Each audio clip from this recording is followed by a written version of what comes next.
Ladies and gentlemen, please welcome New York Secretary of State, Robert Rodriguez. Oswego Mayor Billy Barlow. Partner at Broadwell Hospitality Group, Shane Broadwell. And let's give a warm welcome for the 57th Governor of New York State, Kathy Hochul.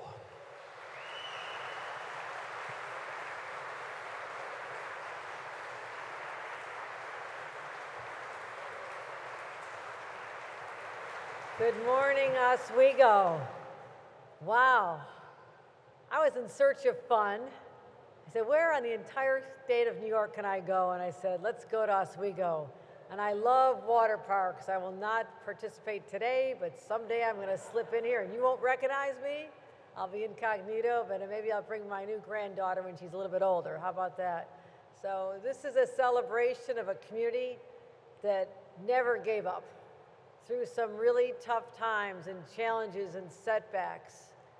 And sometimes just wondering, is this really going to happen? I just want to congratulate the entire community for powering through a pandemic, powering through flooding, powering through all kinds of extreme weather, and as a result of you never giving up, we are here to celebrate the first DRI community to have completed all 10 projects. You did it here. Give yourselves a round of applause.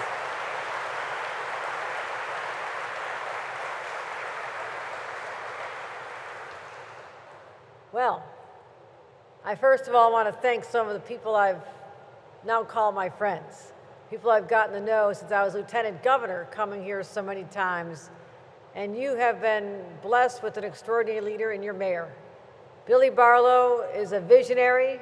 He is the kind of leader that small towns like this, small cities, when they have someone like this who believes so deeply to their core that this could be even better, and they get it done. I want to commend him for being an exemplary mayor, and I can't imagine this city without him. Billy Barlow.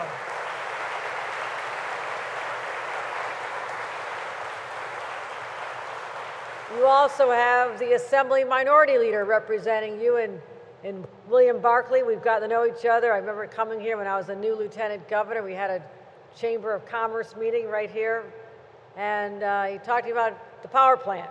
The nuclear power plant, how important it was for this economy and the workers and the identity of this community. And I said, we'll do everything we can to keep this here and keep those jobs alive. And you've been a great champion for this region. Let's give a round of applause to Minority Assembly Leader William Barclay. I also brought our Secretary of State. He's usually traveling the world as the Secretary of the State, but Robert Rodriguez, who has been the champion for our Regional Economic Development Councils and our DRI program. It all falls under the Secretary of State, the DRI program. I want to thank Robert Rodriguez for being here today.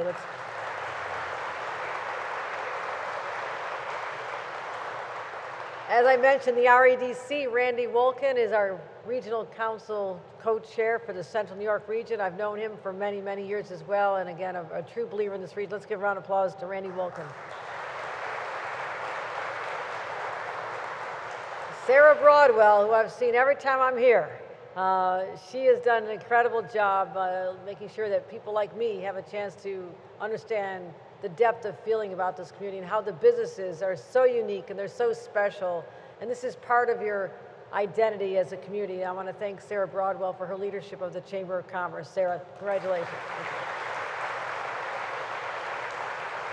And then there's another Broadwell, Shane Broadwell, former county legislator, someone who 10 years ago had a vision to do something pretty audacious. Most communities this size don't have something as sophisticated and cool and edgy as a water park, and especially one that's indoors. But Shane also said, we're going to get this done. And there were setbacks, and especially with the pandemic, and trying to figure out how we're going to make this happen. But as a result of community leaders like Shane, we're here today. And I want to congratulate him on seeing the realization of his vision as well. Shane Broadwell.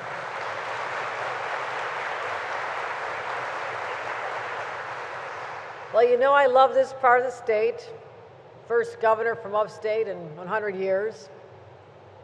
And I know it's something special, especially when you come from an area that you know is spectacular, but others don't always think of when they think of New York. They think of skyscrapers and Statue of Liberty and Empire State Building.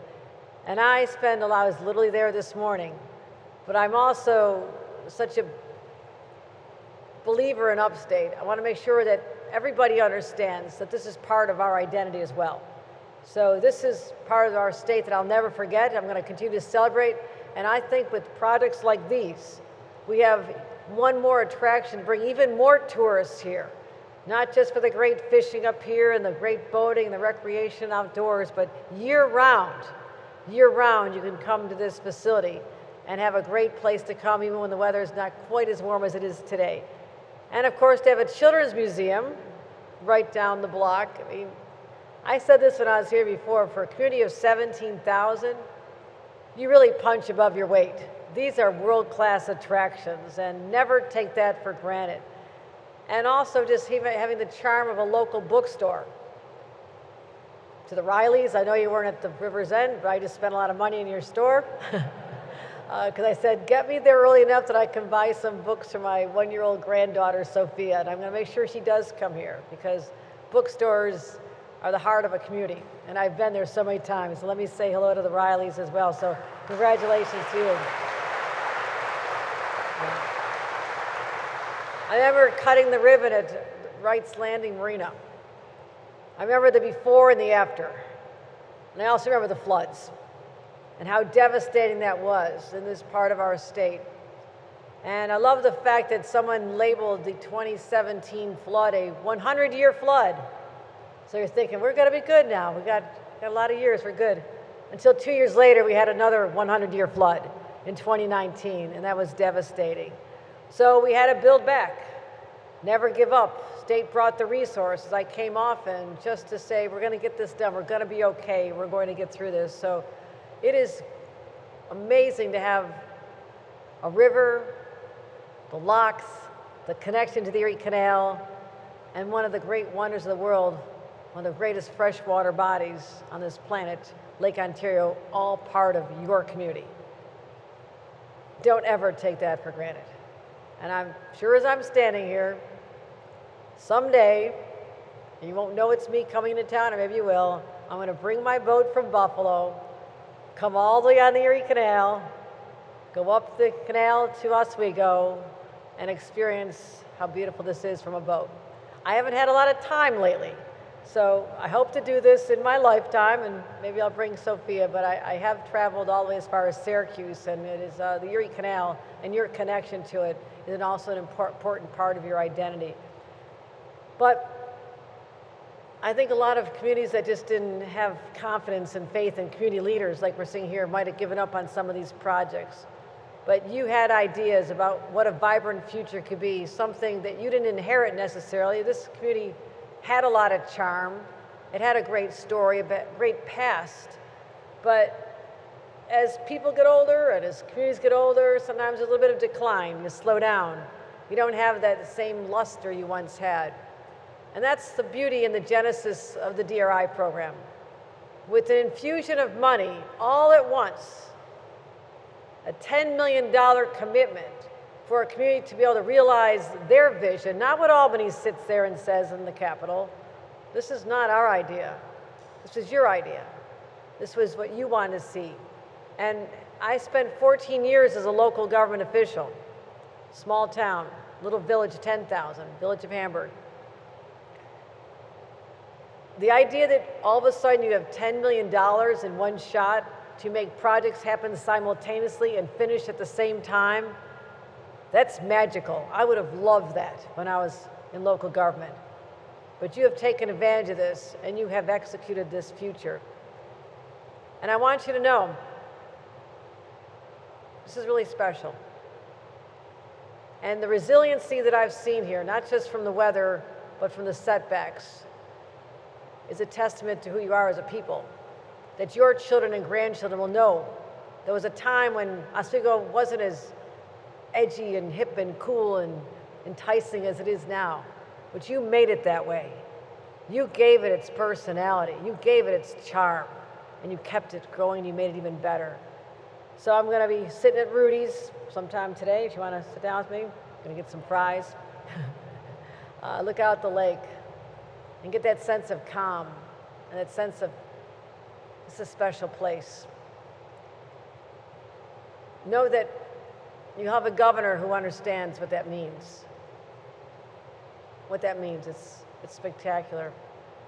And I'm really proud we can show you some of the scenes of what I witnessed and you experienced, the transformation of this. And so from new housing, and some of you may have heard, I want to build housing because as we take advantage of the fact that we're going to have Micron, 50,000 jobs, right, Billy?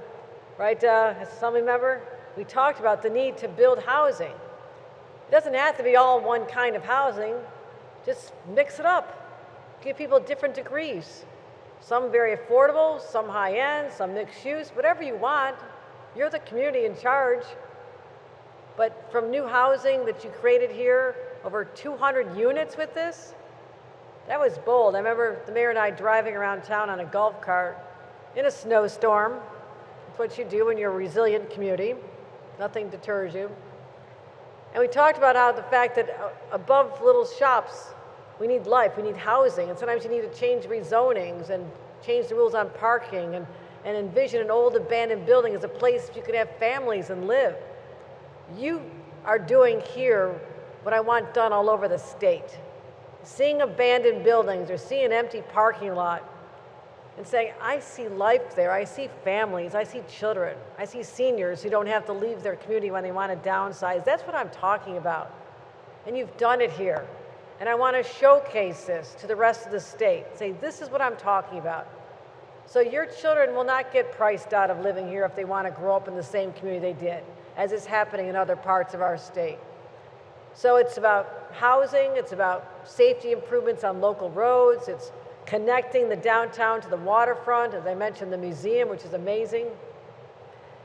And on top of the 200 housing units, to have 12 new commercial spaces. And something I love, we've created over 150 new jobs here through this.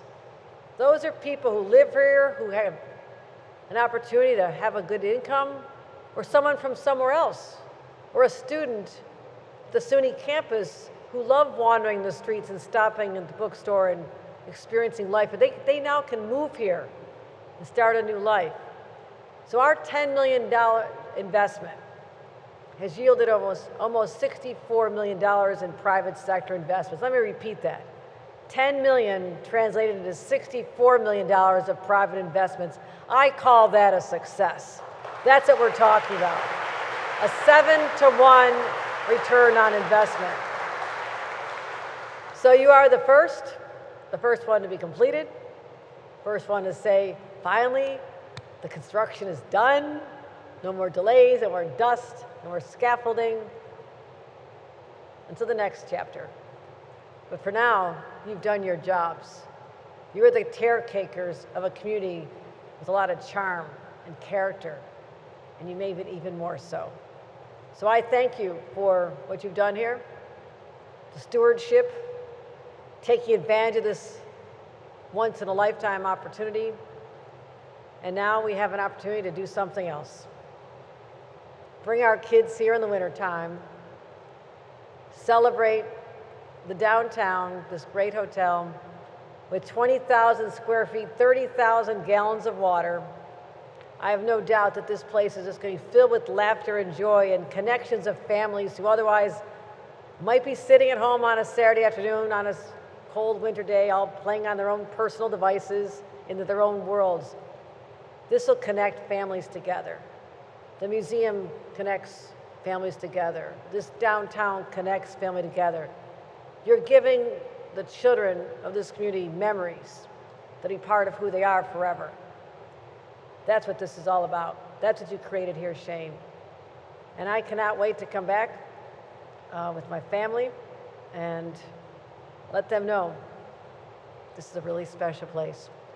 And the man who was the champion of this project, all the projects, and his team at City Hall who worked so hard, and Sarah and everybody who just pulled together. I want to thank them. As the governor of the greatest state in the nation, this is one of our greatest communities. Take it from me, I know. Mayor Billy Barlow, come on up and get a round of applause for our great Mayor Billy Barlow.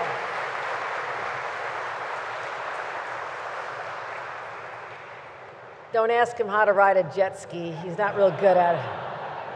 Thank you, Governor. That's great. Well, thank you, Governor. It's so great to have a partner in state government and you and your staff, and I really appreciate all the resources that your team has afforded me personally while in office, but also this great community. I can't imagine, I probably should know better than to say this, but the governor as lieutenant governor and as governor has been here so many times. I would love to see the stat sheet, to see New York City aside, because there's more people there, more municipalities, but upstate, where she visits the most, because Oswego really must be up there. She's been here so many times, and I'll never forget one time in particular, was totally unannounced on her free time, back to the bookstore. I'm at a birthday party out of town. I get a call, and it's Lieutenant Governor Hokul. And I said, hello. And she said, Governor, my husband and I, or Mayor, yeah. My husband and I are passing through Oswego. We're going to hit Rudy's and stop at the bookstore. Are you around to come meet us? And unfortunately, I couldn't make it. But that says a lot about who Governor Kathy Hochul is and how much upstate means to her, how much other local leaders mean to her, and how much really Oswego and, of course, the bookstore means to her. So in addition to that, it was kind of awkward a couple weeks ago. She brought up my knee, so I'll tell this story. Hurt my knee. I go to, shameless plug, I'm at Oswego Health, and it's during, a couple weeks ago, the torrential rain was happening in the city, and all across upstate, really. So I get into the room, and there's 2 or 3 nurses in there helping me. They're taking my blood pressure, they're unwrapping my brace, and my cell phone rings, and it says, Governor Hochul. And when I walked in, they said, hey, Mayor, how's it going? You know, yeah. I said, hey, guys, would you mind just stepping out quickly? This is the governor calling. And they said, yeah, okay. And I said, no, I'm serious.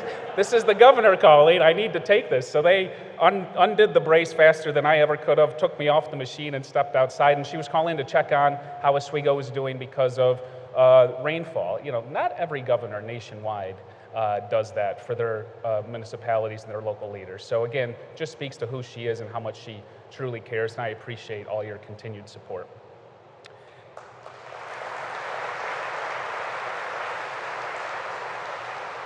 So let's rewind quickly to January of 2016. Most of the people in this room can attest to the fact that Oswego didn't have a whole lot to be excited about pre-January 2016. We had some seeds of growth occurring, the Oswego Renaissance and some other positive things happening, but not a lot. I'm sworn in January 1st, 2016, and later that month we hear of this DRI program that is really geared toward upstate municipalities, giving them an opportunity to get some state investment and try to use that leverage, private investment, and bring about some projects that'll revitalize your municipality. And as I was reading through the criteria, it almost was like the program was written for Oswego at that particular time. And as a new mayor, just taking office with a brand new team, my mentality was that it wasn't going to hurt to apply for this state grant. To be honest, Oswego needed some sort of comprehensive vision anyway. So I told my team that we're going to apply for this, and we're going to apply to win. Of course, Oswego somewhat is pessimistic or skeptical by nature back then, not so much anymore. So, you know, we heard rumblings about, well, it's a long shot, that's a Hail Mary, don't count on it. Yeah, but you know what? Even if we miss, we still have this plan that we can build on for the next 8 years. So we came up with our application, and our application was really based on 4 things. It was based on building connectivity from the waterfront to our core downtown, trying to come up with a nexus of projects that would connect our marina and Brightbeck Park, world-class facilities, to our downtown. So if you look at the first component of our plan, you can see where a lot of the vacant or underutilized sites from the waterfront to downtown have now been filled in by the 12 projects that we've completed. The second part of the plan was going to be to address the housing shortage that is present right now all across upstate New York. Being a SUNY community, local landlords catered toward the SUNY students. They're from downstate, they're used to paying a lot more for a lot less, and it left a whole segment of our local population out in the dark. So we had to bring about housing units, and we did. The Latatro building, 20 units, Riverwalk, 32 units of market rate units. And then the other two projects, Harborview and East Lake, 75 units and another 70 at East Lake. That's the affordable housing, so that the single mother with 2 kids working as a nurse can afford a good quality apartment and at a reasonable rate. And I'm proud to say that after 8 years of hearing who's going to live in all of these apartments, well, they're all full, and they have a waiting list, because the answer to that question was the people who were already living here to begin with that just needed the place for them. So that plan worked. The third part of our plan was to bring in and preserve unique businesses and assets to downtown. We can look back, thanks to the DRI, and look at restaurants like Southern Fare, like the Children's Museum, the Rooftop Lounge, the Riverwalk Bagels, the former YMCA converted into apartments, and the Outdoor Pocket Park, the Water Park. And these are all unique destinations that we're already seeing people travel in, not from Oswego, and not even from Oswego County in most cases, but from other surrounding counties. I often tell people that sometimes I'll walk into Bistro 197 or the Rooftop Lounge and I'll know everybody. Other times I'll walk in and I don't know a soul, and they don't know me, and I prefer those nights. But it's true. And with the Sunset Tiki tours, you look at who's on the roster. I get the roster and I know who's on a tour every single night, and I see their zip code. There's not a lot of 13126s. So that really speaks to the synergy, the chemistry, the growth that's happening here in downtown, all seeded by the DRI. And then finally, as the governor alluded to, leveraging private investment. We wanted to take that 10 million and tell the state, if you give us 10 million, we'll bring you back way more and give you the biggest ROI you've seen. And as the governor said, over $65 million in private investment was leveraged by this $10 million. That is a huge ROI. They say government doesn't run like a business. Any business owner will take that ratio of an ROI. And if you actually,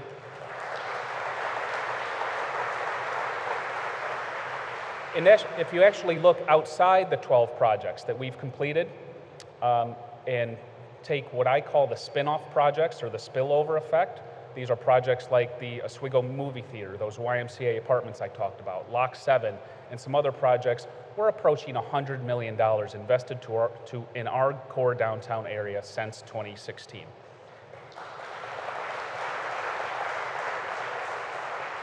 Couple that with the READY funding, thanks to Governor Hokul and her READY team, 2017, 19, and 20, severe flooding all around the lake. The state stepped up with almost $13 million in grant funding to mitigate the floods, but also improve our waterfront. We're going to go check out the new Cahill Pier here in a few minutes after this.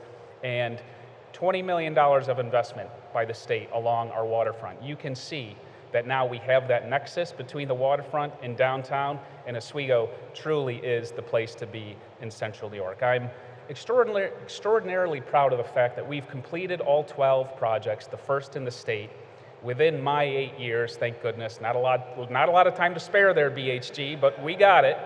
And not only were they the first, but if you go back to 2016, the 12 projects completed were the original 12 we said we were going to do in 2016, which I'm particularly proud of. Factor in supply chain issues, a 2-year pandemic, the flooding, inflation, a whole host of others. It's hard under normal circumstances to keep projects of this size on schedule and within budget.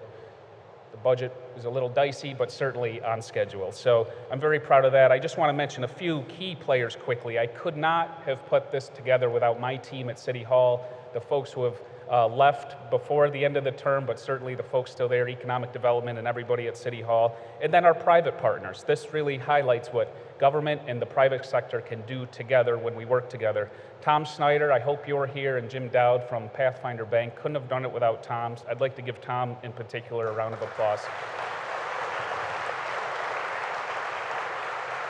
Of course, Buddy, Shane, and George with Broadwell Hospitality Group, Ed Alberts and Abby Weaver at Riverwalk, Adam Avery, Kyle Walton at The Rooftop in Latatro, and then others, Tony Pauldine, Catherine Watson, Ben Lockwood, everybody who had a hand in these projects. And Governor, again, your team at Department of State, Paul Byer, Jamie Reppert, many others provided invaluable insight. Mr. Secretary, you have a lot to be proud of with your team, and I'm so happy that you could be here because we couldn't have put this together without your team at DOS.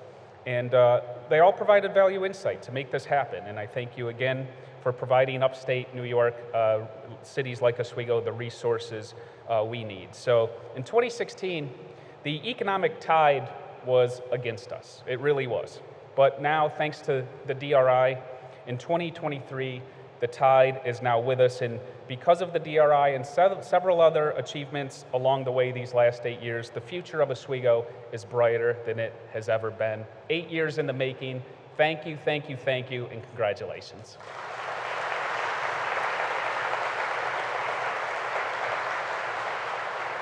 I'd like to introduce Shane Broadwell, our next speaker. While he comes up, I would also like to call up his dad and the boss man, Buddy, because I have a special presentation I just want to give to him. Buddy Broadwell, back in the 80s or so, had many businesses, Harbor Hotel, Broadwell's, and then purchased the land down here, Edmure Willsey's, and of course the Best Western. He has Bayshore and now the water park. Buddy, what you've done to the East First Corridor is really remarkable, and you've done it with your family, local business. Didn't take a ton of help from the government, certainly back then. We've had discussions, think maybe the city was working against you in some instances, but you still made it happen.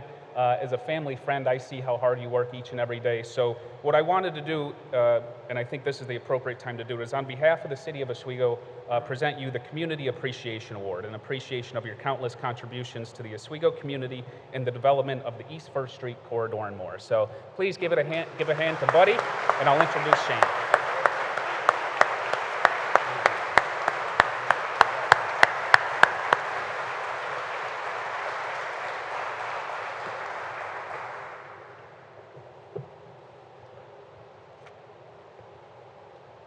I know we didn't know that was coming.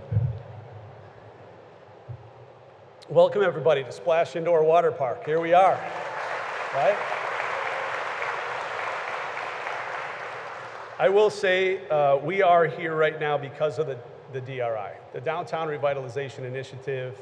You know, our water project was recognized once submitted by all the stakeholders who participated in the programs. I was one of them.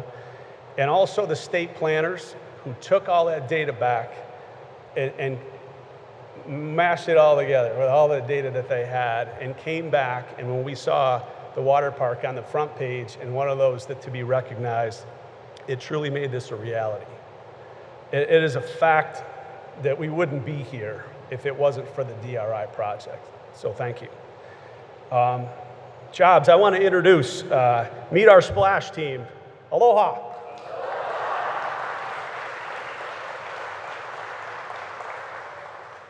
Unbelievable, totally new addition to our entire Broadwell hospitality platform. I mean, we're talking about management, guest services, lifeguards, park services, you know, currently already 48 full and part-time jobs. But because, yeah. And that's just inside this box, right? So what the addition, you know, with the hours that the water park are open, we have to feed people in this park every day. So GS Steamers Bar and Grill, which we've been open for 28 years, has never been open 7 days a week for lunch, ever. And we are now every single day. So that same kitchen, that same staff is now pumping food through that third floor to the whole upstairs Splash Bar and Grill throughout the entire park every day. We're talking about in the existing steamer staff, that's in another 12 jobs already within the existing staff that we had there, right? But the cool part of our conversations when we have these is these aren't short term. I mean, everybody from this community knows we hit it hard and hot in the summertime, but man, does it to drop off really fast when we hit November. So this is a game changer because these are more longer term jobs now. You know, everybody around here feels it from November to March. That's a long period of time, you know. Splash now is that destination with our perfect 83 degrees of weather every single day. We look forward to seeing the impact this winter on our day trippers and overnight packages with people now coming into our community during those off months and stay and play with us. Thank you, Governor Hochul, for coming today. You've always been a great friend of the city of Oswego and leadership and people in the community know that. Secretary Rodriguez, again, he's been here through the construction times, tripping over things, seeing it from the beginning to the end. So it's excellent that you're here today. Assemblyman Barkley, nice to see you again, sir. Of course, Mayor Barlow, just been an unbelievable partner in the whole process with all the city departments from the beginning to the end. All the city and county leadership here today too. We want to thank you all for that and all the help and assistance that we've needed from all the city departments, county departments, state departments, and leadership to help us put the football over the finish line. Again, I'll bring up one more time, one more person who certainly, you know, my name gets mentioned in the press for the idea, or I've been, you know, the picture guy and all that. But there's no question, we're not sitting here today, you know, without the efforts of my father. You know, most everybody here.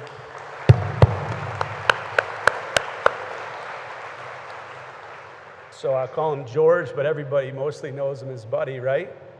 You know, he's been fully embedded in this project, and you have no idea, for over 4 years now. And it has been a full grind for 4 years, never letting up. No one works harder. This guy's literally had more blood, sweat, and tears in this project than anybody else. So we all thank you again for that.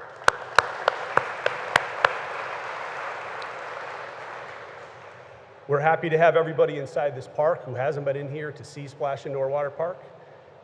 At this time, I appreciate your time, but I have the pleasure to welcome Secretary of the State, Robert Rodriguez.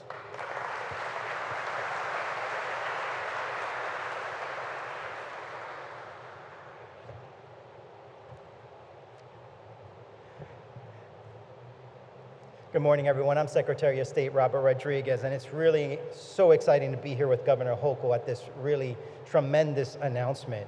And I get to publicly thank the governor for her unwavering commitment to the Downtown Revitalization Initiative and her support, going back to her time as Lieutenant Governor, has really made this program one of the cornerstones of our economic development strategy across the state. So I wanted to thank you, Governor, for your commitment to this program.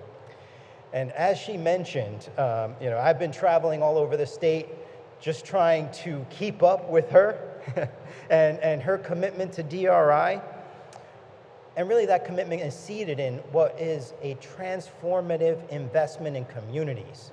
And what's exciting about that is what you're seeing here is the result of that transformation. This is my second visit to Oswego. Last time I was here, the lights were not yet on, but Buddy was very clear in his vision and his commitment for what could be here.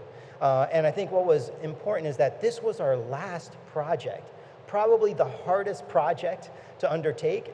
And we heard over a number of hours how hard it was to get these slides built during the pandemic and to get them here. And the perseverance that was required to make this vision a reality. So when we talk about Oswego and we talk about our first round of downtown revitalization, what we talk about is $10 million. And one of the things that's unique, as you've heard about this process, is that we bring people together through this process. It's about partnership. It's about the state not telling communities how they should spend their investment. On the contrary, it's about letting the community speak and prioritize their investments. We help them plan and then implement that $10 million investment.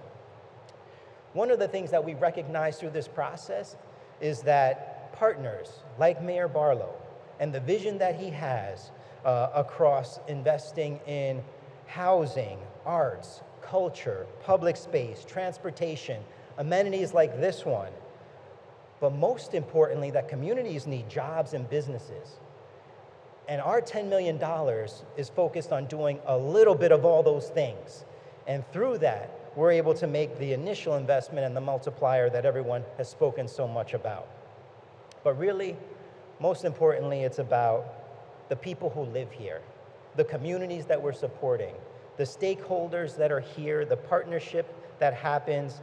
That's how we're able to make the Downtown Revitalization Initiative successful.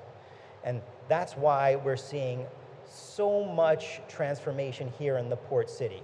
So we are so proud of this downtown revitalization investment. We're so proud to have mission accomplished in terms of the first of our 69 other communities that are in some form of transformation with respect to our downtown revitalization and our New York Forward. But all of it comes down to the fact that we will not leave any community behind in our economic development strategy. So we know that Oswego is the first, but it will not be the last of our communities upstate and across the state that we'll continue to revitalize and invest in. So with that, I want to welcome you all to stay for the ribbon cutting and invite our participants to come up and to cut the ribbon on this truly amazing project and really cap off what has been a transformation here in Oswego. And we look forward to many more DRIs to come in the future. Thank you.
Ladies and gentlemen, this concludes our program.